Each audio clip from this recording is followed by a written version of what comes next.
Well, I think we all know what the U.S. and Canada's stance is going to be on this, and they're always going to come out and say that Israel has the right to defend itself. So I was not surprised at all by the minister's statement on this. However, Egypt does have a role it can play here, and I'm curious as to see what that role can be. Because if this was 2 years ago in November 2012, when the last set of tensions really rose, it would be good news for Hamas, because at that time the Muslim Brotherhood was ruling Egypt, and they were a big backer of the Hamas group. But now, as we know, the Muslim Brotherhood was taken down in Egypt. There is a new government, and they have been quite hostile towards Hamas. So I'll be interested to see how Egypt can, step in here as a broker, and whether they will choose to put themselves in the middle of this. And I'm not sure if any country at this point wants to do that. This is, a situation, two countries that have always been at each other's necks. And I do agree with Matt that there's been many instances where rockets have been fired.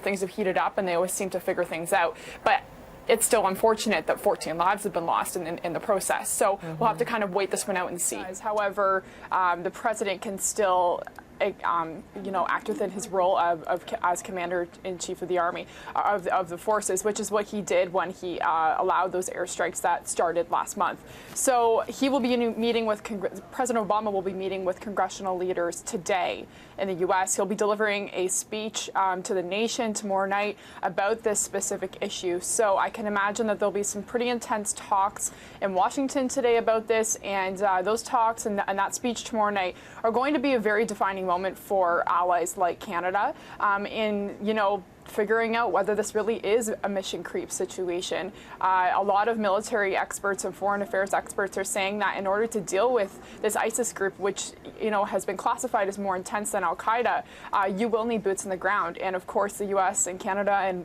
other Western allies have said this is absolutely not happening. So are we getting ourselves involved here with something that we actually aren't able to deal with, and we're only going to half finish the job? I don't know. I guess we'll just have to wait and see what the U.S. response will be, and then I imagine our foreign affairs guys over here at the Hill will respond soon after. Yeah, we'll be watching. Michelle Zilio, Marnie Stupkoff, thanks. Good to see you both. Appreciate your time. Thank you.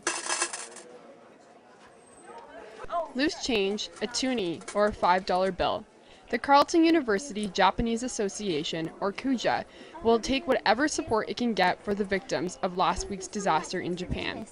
Kei Sakiyama is the president of KUJA. He says the cause is especially close to Carleton's Japanese community. We have people in our association that have family that are in the affected areas, so we're trying our best to support people. So we started a fundraiser on Monday here. 21-year-old Nozomi Sato has family living in the affected area of Fukushima. She has not been able to contact them yet.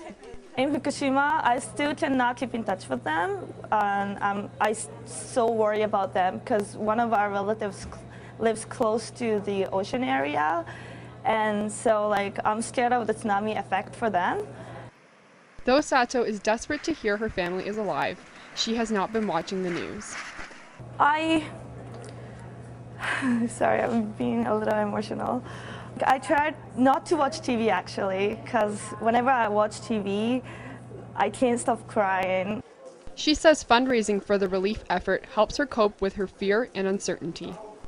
Every little penny that I got in the box, it makes the box heavier, right? And then that really makes my heart, feel the love from the Canadian people and all the people in the world. So far, KUJA has brought in more than $9,000. They are continuing their fundraising with a movie night next Friday. Michelle Zilio, CJTV News, Ottawa.